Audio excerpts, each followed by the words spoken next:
नमस्ते मित्रांनो, लग्नाची बेडी या मालिकेच्या होणाऱ्या 23 फेब्रुवारीच्या भागामध्ये आपल्याला असं पाहायला मिळणार आहे की इकडे राघव गाडीचं पंक्चर काढून उभा राहायला लागतो। त्या क्षणी इकडे विशालने वेषांतर केलेले असते आणि तो चक्क राघवच्या पोटामध्ये गोळी मारतो आणि ती गोळी मारताना हे सगळं काही इकडे सिंधू बघते।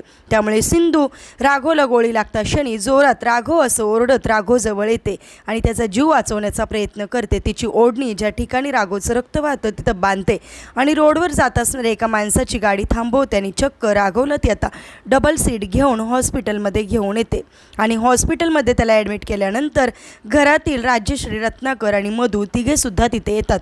त्यावेळेस रत्नाकर म्हणतो त्याला हॉस्पिटलमध्ये कोणी ॲडमिट केलं।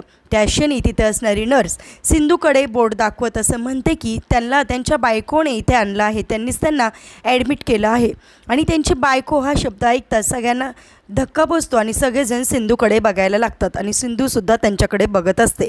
म्हणजेच आता सिंधूमुळे राघवचा जीव वाचलेला असतो। आता कशाप्रकारे सिंधू आणि राघव मिळून विशालला जन्माची अद्दल घडवणार हे पाहणेसुद्धा इंटरेस्टिंग ठरणार आहे। असेच मालिकेच्या पुढील अपडेटसाठी तुम्ही आपल्या रंजक मराठी चॅनलला नक्की सबस्क्राईब करा। थँक्यू।